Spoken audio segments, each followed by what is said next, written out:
Welcome है students. Geography by doctor Purushottam YouTube channel पर स्वागत है। जैसा कि आपको ज्ञात हो चुका है कि हम लोग इस पर बेसिक कॉन्सेप्ट्स ऑफ इकोनॉमी की भी शुरुआत कर चुके हैं और इसका एक क्लास हो चुका है जिसमें हमने भुगतान संतुलन और व्यापार संतुलन, बैलेंस ऑफ पेमेंट और बैलेंस ऑफ ट्रेड की बात की थी। उसमें से कुछ बेसिक बातों को, जैसा कि हमारा इसमें टाइटल ही है बेसिक कॉन्सेप्ट, तो हमने भी बैलेंस ऑफ पेमेंट और बैलेंस ऑफ ट्रेड के बेसिक कॉन्सेप्ट के बारे में बात की थी, जो मुझे लगा है कि आपको निश्चित रूप से पसंद आया होगा। अब उसी में एक कदम आगे बढ़ते हुए आज हम बात करेंगे फॉरेन ट्रेड के बारे में। फॉरेन ट्रेड के बारे में इससे प्रश्न होते हैं, चाहे कोई भी एग्ज़ाम हो, बीपीएससी हो, जेपीएससी हो, या फिर यूपीपीसीएस हो, या यूपीएससी हो, यूपीएससी में भी और बीपीएससी में भी इससे प्रश्न रहते हैं। तो इसके बारे में इससे चर्चा करेंगे। प्रश्न कैसे रहते हैं उसकी मैं एक छोटी सी रूपरेखा आपके सामने प्रस्तुत कर देता हूँ। प्रश्न आपके ये होते हैं कि भारत द्वारा सर्वाधिक किस वस्तु का आयात किया जाता है, या भारत द्वारा सर्वाधिक किस वस्तु का निर्यात किया जाता है। उसमें ऑप्शन रहेगा।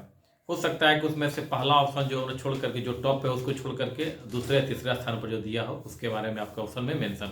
तो हमें टॉप 5 जो रैंकिंग है वस्तुओं का आयात और निर्यात, एक्सपोर्ट और इम्पोर्ट का, उसे हमें ध्यान रखना होगा। इसी प्रकार से हमारा प्रश्न ये होता है कि निम्नलिखित में से किस देश से भारत सर्वाधिक मात्रा में आयात करता है या सर्वाधिक मात्रा में निर्यात करता है। ये प्रश्न हमारे होते हैं। और जैसा कि आपने यहाँ पर देखा है फॉरेन ट्रेड, ठीक है, तो फॉरेन ट्रेड के दो प्रकार से बात करेंगे, वस्तुओं का व्यापार और सेवाओं का व्यापार, गुड्स का व्यापार और सर्विस का व्यापार। तो जैसे जानते हैं कि गुड्स जो होते हैं वस्तु खाता का है, और सेवा जो है सेवा खाता का होता है, और एक पक्षीय भुगतान यूनिलेटरल जो ट्रांसफ़र था, वस्तु खाता सेवा खाता और एक पक्षीय भुगतान मिला करके हम लोगों ने देखा था कि सारे के सारे जो है ये करंट चालू खाते के ये सब कंपोनेंट हैं, चालू खाता के भाग बनते हैं। तो चालू खाता में से एक जो खाता हमारा वस्तु खाता था, जिसमें कि इसके बारे में है, ये हमारा व्यापार हो गया, बैलेंस ऑफ ट्रेड के बारे में बात करेगा। अगर ये इसमें इंक्लूड हो गया तो बैलेंस ऑफ पेमेंट के बारे में बात होगी, और इससे कुछ संबंधित बातों की चर्चा हम लोग पहले के क्लास में, पहले के सेशन में हो चुका है। आप वहाँ से इसको इंटरलिंक कर सकते हैं। तो आइए देर न करते हुए इसकी हम शुरुआत करते हैं। और अगर आप इस चैनल पर नए हैं तो आप चैनल को सब्सक्राइब कर लें, लाइक करें, कमेंट भी करें। इससे मुझे पता चलता है कि आप किस प्रकार की वीडियो पसंद करते हैं, अच्छा लगा या बुरा लगा, और मुझे कैसे और बेहतर करना है, और हो सके तो इसको शेयर भी करें। तो आइए इसकी शुरुआत करते हैं। देखिए, हमारा ये टॉपिक है जो कि प्रश्न प्रायः यूपीएससी में और बीपीएससी में और यूपीपीसीएस में प्रश्न कुछ ही पूछे जाते हैं। फॉरेन ट्रेड विदेशी व्यापार है। विदेशी व्यापार को हमने दो भागों में बांट दिया, एक है वस्तुओं का व्यापार और दूसरा है सेवाओं का व्यापार, गुड्स ट्रेड और सर्विस ट्रेड। तो गुड्स ट्रेड जो वस्तुओं का व्यापार है, इसको दो भागों में हम लोग अध्ययन करेंगे। एक विदेश व्यापार का संगठन, कंपोनेंट्स ऑफ फॉरेन ट्रेड, और दूसरा हो जाएगा डायरेक्शन ऑफ फॉरेन ट्रेड, माने विदेश व्यापार की दिशा, कि किस दिशा में व्यापार ज़्यादा हो रहा है, और व्यापार हो रहा है तो उसके घटक कौन कौन से, कंपोनेंट कौन कौन से, माने पदार्थ कौन कौन से हैं। तो जो कंपोनेंट्स हैं, घटक है, उसको भी दो भागों में बांट के अध्ययन करते हैं, एक आयात और दूसरा निर्यात। तो भारत के द्वारा जो आयात किया जाता है, ठीक है, और आयात जो किया जाता है उसकी एक यहाँ पर लिस्ट दिया हुआ है। टॉप 5 आयातित पदार्थों का लिस्ट है, इंपोर्टेड मटेरियल्स की लिस्ट है, और यहाँ पर जो है टॉप 5 जो एक्सपोर्टेड मटेरियल्स, एक्सपोर्ट्स मटेरियल्स है, उसका यहाँ पर लिस्ट दिया हुआ है। अगर कुल आयात को अगर 100% हम मान लेते हैं, 100% मानकर आकलन करें, तो सर्वाधिक मात्रा में भारत के द्वारा आयात जो किया जाता है वो हमारा पेट्रोलियम क्रूड है, कच्चा तेल पहले स्थान पर होता है। वो कुल आयात का 14.3%, 14.3% क्या क्रूड ऑयल है। उसके बाद पेट्रोलियम पदार्थ है, पेट्रोलियम से संबंधित जो पदार्थ होते हैं, क्रूड ऑयल नहीं होते, उससे संबंधित जो पदार्थ बनते हैं, उसका जो भारत आयात करता है वो आयात करता है, ये होता है 6%। अगर यही दोनों मिला के जो पेट्रोलियम बेस्ड है वही हमारा 20% हो गया कुल आयात का। आप इस समझ सकते हैं कि हमारा बैलेंस ऑफ ट्रेड जो है वो किस स्थिति में होगा, इसी से अंदाजा लगा सकते हैं। इसके बाद स्वर्ण जो भारत जो आयात करता है कुल आयात का 5.6% है। टेलीकॉम उपकरण जो है ये है 4.5%। और कोयला में देखिए भारत द्वारा आयातित आयातित वस्तुओं में कोयला 5वें नंबर पर आ चुका है, जबकि हम मानते हैं कि हमारे यहाँ कोयले का भंडार ठीक ठाक है। उसमें हम किस पे आ गए? 4.4% कुल आयातित पदार्थ में है, क्योंकि हम जो बेसिकली आयात करते हैं वो हमारे यहाँ जो है एंथ्रासाइट टाइप का कोयला होता है। ठीक है, अब हम बात करते हैं कहाँ से आता है, क्या होता है, ये बात की बात है। अब हम बात करते हैं निर्यात के बाद से। निर्यात में कौन कौन से पदार्थ है 5 जो आते हैं टॉप 5 में, जो भारत के द्वारा निर्यात किए जाते हैं। अगर निर्यात को कुल 100% मान लिया जाए, कुल निर्यात को, इसमें से सर्वाधिक निर्यात जो होता है वो होता है पेट्रोलियम उत्पाद का। पेट्रोलियम से बने हुए पदार्थ जो है उनका सर्वाधिक योगदान होता है, 8.8% है। हम हमारे यहाँ क्रूड ऑयल आते हैं, उसको जो उसका रिफाइनरी में जाता है, उसके बाई प्रोडक्ट बनते हैं, उससे कई चीज़ें बनाते हैं, जैसे गैसोलीन हो गया, वैक्स हो गया, लुब्रिकेंट्स हो गए, ये सब बनाते हैं, तो उसको हम निर्यात करते हैं। इसके बाद औषधि फार्मूलेशन हो गया, औषधियों का फार्मूलेशन है, उसमें कितना 7.1% का है। मोती, ठीक है, पर्ल और बहुमूल्य पत्थर, ठीक है, मोती और बहुमूल्य पत्थर 5.5% है। आयरन एंड स्टील 4.4% है। और इलेक्ट्रिकल मशीनरीज एंड उपकरण ये हमारा है 2.9%। तो टॉप 5 में ये है, तो इसे हमें ध्यान रखना होगा। अब हम बात करेंगे, ये तो हमारा था वस्तुओं का व्यापार। वस्तुओं के व्यापार को 2 भाग में बांटा था, वस्तु व्यापार का संगठन, वस्तु व्यापार की दिशा। तो हमने वस्तु व्यापार का संगठन को कर लिया। अब हम बात करते हैं वस्तु व्यापार की दिशा के बारे में। इसके करने के बाद हम लोग सेवाओं के व्यापार पे आएंगे। तो वस्तु व्यापार की दिशा मतलब किस देश में सर्वाधिक निर्यात होता है और किस देश सर्वाधिक आयात होता है, उसके बारे में बात करेंगे। तो आइए बात करते हैं विदेशी व्यापार की दिशा।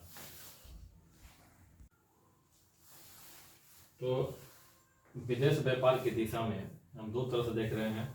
शीर्ष आयात गंतव्य देश, टॉप एक्सपोर्टेड डेस्टिनेटेड कंट्रीज।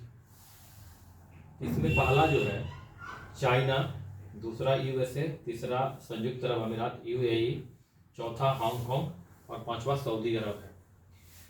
तो अगर कुल आयात को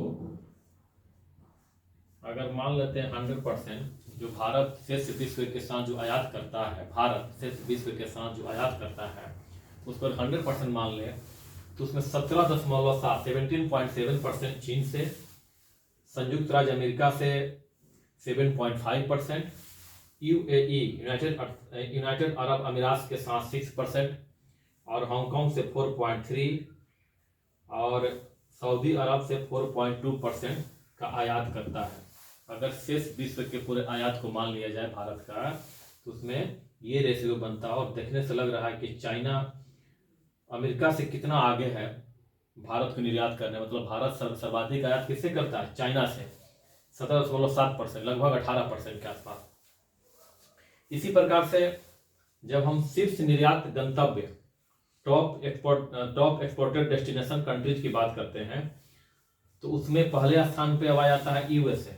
भारत जो है सर्वाधिक मात्रा में जो अपना निर्यात विश्व के अन्य देशों के साथ करता है, निर्यात, आयात नहीं, निर्यात, तो उसमें शीर्ष पर यूएसए। भारत अपने कुल निर्यात का अगर 100% मान ले विश्व के सभी देशों के साथ, उसमें 18% निर्यात जो है यूएसए, संयुक्त अरब अमीरात के, संयुक्त राज्य अमेरिका के साथ, यूनाइटेड स्टेट्स ऑफ अमेरिका के साथ है। उसके दूसरे स्थान पर चाइना है, 7.8% है। यूएई यूनाइटेड अरब अमीरात, संयुक्त अरब अमीरात के साथ 5.6% की भागीदारी, हांगकांग में 3.7% और सिंगापुर के 3.2% की भागीदारी है। अब ये डाटा आपको बता रहा है कि कितना गैप है। चाइना देखिए इंपोर्ट एक्सपोर्ट में कितना गैप है, संयुक्त राज्य अमेरिका के देखिए कितना गैप है। चलिए यूएई यूनाइटेड अरब अमीरात के साथ तो चलिए मान लें कम बेस वही स्थिति है। फिर देखिए सिंगापुर के साथ, हांगकांग के साथ क्या स्थिति है और सिंगापुर के साथ कितना क्या स्थिति है। आप इस डाटा की तुलना कर लेंगे तो आपको पता चल जाता है कि भारत के आयात और निर्यात की क्या स्थिति है अपने शेष विश्व के साथ। इसको आप टेबल को ध्यान में रखेंगे, ठीक है, इसको ध्यान में रहना चाहिए।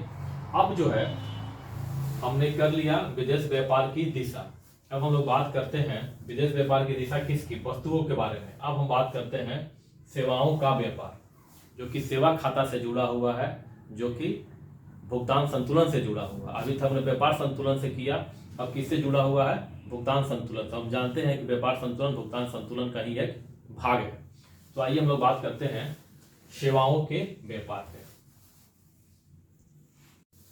सेवाओं का व्यापार की बात हम लोग करते हैं। इसकी शुरुआत करने से पहले मैं थोड़ा सा जो पहला सेशन हमारा हुआ था बेसिक कॉन्सेप्ट इकोनॉमी के बारे में, आप थोड़ा सा उसका ध्यान रखिए। आप अगर नहीं देख पाए हैं तो उसको देख लीजिएगा। उसमें हमने करेंट अकाउंट और कैपिटल अकाउंट की जब बात की थी तो करेंट अकाउंट में हमारा गुड्स अकाउंट था, सर्विस अकाउंट था और यूनिलेटरल ट्रांसफर अकाउंट था, ट्रांसफर पेमेंट अकाउंट था, यूनिलेटरल ट्रांसफर पेमेंट अकाउंट। ठीक है, तो हमने गुड्स अकाउंट की बात की। सर्विस अकाउंट में हम लोग जो बात कर रहे हैं तो सर्विस अकाउंट के मैंने कहा था कि सर्विस अकाउंट में कौन कौन सी सर्विस शामिल की जाएगी, उसको 8 हेड्स में 8 मद में वर्गीकृत किया गया। हालांकि IMF ने 21 में किया है, लेकिन भारत ने उसको 8 वर्गों में वर्गीकृत किया है। उसमें जो भी व्यापार होता है सर्विस का वो सब उसी में आता है, 8 ही में वर्गीकृत किया गया है।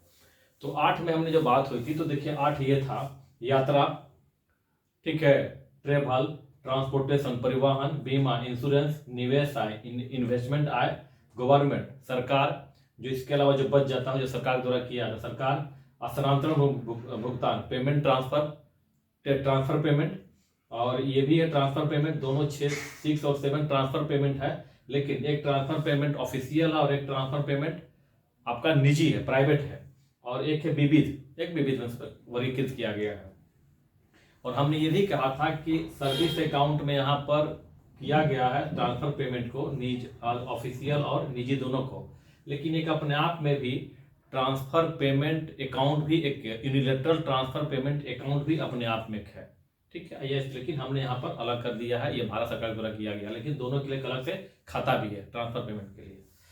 ठीक है, तो ये 8 चीजें हैं।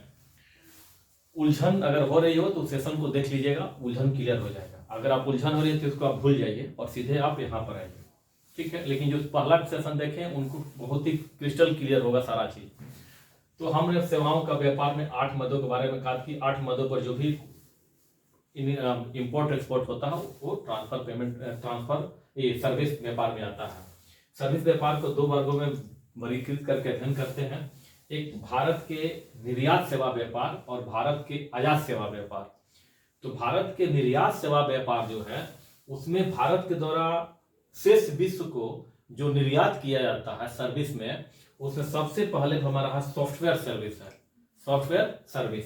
सेकेंड पे जो है कमर्शियल सर्विस है, व्यवसायिक सेवा, और थर्ड पर हमारा जो है यात्रा सेवा है, ट्रेवल सर्विस है। ठीक है, अब सॉफ्टवेयर सर्विस में अगर हम लोग भारत के निर्यात सेवा व्यापार को 100% मान लिया जाए, जिसमें से 43.70 लगभग 44% किसका है, सॉफ्टवेयर सर्विस का है निर्यात में। ठीक है, हम जानते हैं कि बेंगलोर हमारा इंडिया का सिलिकॉन वैली है। ठीक है, और भारत, ठीक है, अब बात करते हैं भारत का आयात सेवा व्यापार। तो आयात सेवा व्यापार में जब बात करते हैं तो पहले स्थान पे हम आयात करने वालों में कारोबारी सेवा है, कमर्शियल सर्विस है। जो हमारे मॉल कल्चर हमारे यहाँ जो हुआ है, बहुत सारे मॉल जो है विदेशी भारत में आए हुए हैं, हमारे यहाँ के भी जाकर के विदेश में मॉल डेवलप किया है या जाकर के व्यवसायिक गतिविधियों में इन्वेस्टमेंट किया है। तो ये हो गया हमारा कमर्शियल सर्विस, पहले स्थान पर है, 36.5% ये योगदान है। दूसरा पर क्या है, ट्रांसपोर्टेशन सर्विस का है 18.90, मतलब कि 19% लगभग है। तीसरा है यात्रा ट्रेवल सर्विस 17.20, 17% के आसपास। तो आयात में, निर्यात में भारत की क्या स्थिति है विभिन्न क्षेत्रों का, और आयात में भारत की क्या स्थिति है। ठीक है, अब एक महत्वपूर्ण बात, क्लास जो आप जो सेशन चल रहा है, एक मैंने कोशिश किया है कि आपको सारी चीज क्रिस्टल क्लियर हो, क्योंकि कट ऑफ की क्या स्थिति है आप समझते हैं, इसीलिए रटने रटाने से बढ़िया है कि आप कॉन्सेप्ट की चीजों पर ज्यादा ध्यान दें। ये नहीं कि किसी का मॉडल सेट लिया और लगाना शुरू कर दिया। कॉन्सेप्ट अगर क्लियर है तो क्वेश्चन काफी आसानी से बनेंगे, और मॉडल सेट बनाइए, लेकिन ये नहीं कि उसी में आप रमे रहिए, कॉन्सेप्ट भी क्लियर होना चाहिए आपको, और मेरा उद्देश्य है कि आपका सारा कॉन्सेप्ट क्लियर हो। अब एक चीज पर ध्यान रखिए, भारत के आयात सेवा में, ठीक है, चूंकि हमने कहा कि सेवा व्यापार में ये सारे मद है, और हमने कहा कि स्थानांतरण भुगतान ऑफिशियल और स्थानांतरण भुगतान निजी।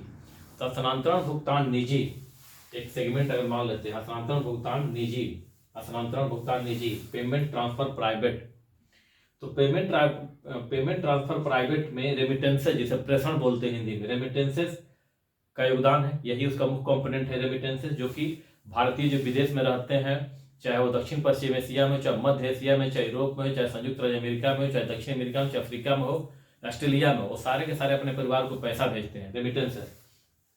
तो रेमिटेंसेस जो आता है भारत में, उसमें भारत टॉप लेवल पर है। भारत 89 अरब डॉलर का लगभग पैसा वहां से प्राप्त होता है रेमिटेंसेस से।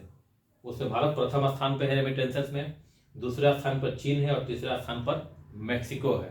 तो भारत के आयात में हालांकि कहीं टॉप 5 में इसका स्थान नहीं है, लेकिन ध्यान रखेंगे कि रेमिटेंसेस प्राप्त करने में भारत का प्रथम स्थान है, दूसरा स्थान पर चीन है और तीसरा स्थान पर मैक्सिको है।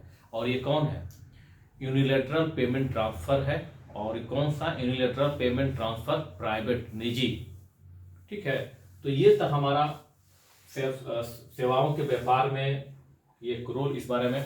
और एक महत्वपूर्ण बात मैं आपको बता दूं कि भारत की जो ये जो सेवाओं का व्यापार है, इसकी वृद्धि दर विश्व में दूसरे स्थान पर है। पहले स्थान पर चाइना है, दूसरे स्थान पर इंडिया का ही स्थान है वृद्धि दर में। 8 पॉइंट समथिंग चाइना का है तो 7 पॉइंट समथिंग इंडिया का है। ठीक है, अब कुछ बातें जो है ट्रेड से संबंधित, कुछ बातों को 2-4 पॉइंटों को हम लोग देख लेते हैं जो काफी प्रारंभिक परीक्षा के पॉइंट ऑफ व्यू से काफी महत्वपूर्ण है। आइए उसको देखते हैं। दो अति महत्वपूर्ण तथ्य है जिसे हमें जानना जरूरी है। पहला तथ्य यह है कि 1972-73 तथा 1976-77 में अधिक व्यापार शेष रहा, मतलब कि हमारा बैलेंस ऑफ ट्रेड पॉजिटिव रहा है। कब? 72-73 वित्तीय वर्ष और 76-77 फाइनेंशियल ईयर में हमारा बैलेंस ऑफ ट्रेड क्या रहा? पॉजिटिव रहा, अधिक रहा। इसको छोड़ करके बाकी जितने भी वित्तीय वर्ष रहे हैं उसमें हमारा बैलेंस ऑफ ट्रेड जो है वो निगेटिव ही रहा है। बाकी समय में हमारा जो है व्यापार संतुलन क्या रहा है? घाटे का रहा है। बैलेंस ऑफ ट्रेड कैसा रहा? हमारा निगेटिव रहा है। लेकिन 2 वित्तीय वर्ष ध्यान रखेंगे, 72-73 और 76 से 77 पॉजिटिव रहा है। अन्य महत्वपूर्ण तथ्य यह है कि स्वतंत्रता के उपरांत एकमात्र वित्तीय वर्ष रहा है 2010 से 11 फाइनेंशियल ईयर 2010 और 11 व्हेन जब जो है सर्वाधिक निर्यात वृद्धि दर, मैक्सिमम एक्सपोर्ट इंक्रीमेंट रेट जो है दर्ज किया गया है मैक्सिमम इंक्रीमेंट एक्सपोर्ट में, और वो था 10 से 11 और यह वृद्धि दर थी 40.5%, 40.5%। ये अब तक की सर्वाधिक निर्यात में वृद्धि दर्ज की गई है। वो कब था? वित्तीय वर्ष था 2010 से 11। इसको ध्यान रखेंगे।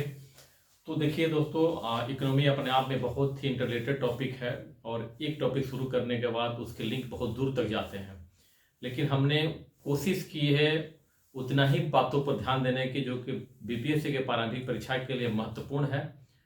और उसमें से अगर प्रश्न थोड़ा सा कॉम्प्लिकेटेड भी किया तो काफ़ी आसानी से बना दें आप, नहीं तो इसके डायमेंशन भी बहुत ज़्यादा है। ठीक है, लेकिन हमने यूपीएससी को ध्यान में रख करके बीपीएससी को ध्यान में रख करके बनाया, ना कि यूपीएससी। इसलिए अगर ये वीडियो आपको पसंद आए, आपके काम का हो, निश्चित रूप से काम का है भी जहाँ तक मैं समझ रहा हूँ, तो आप इसको लाइक कीजिए, शेयर कीजिए और कमेंट भी करें। Thank you for watching.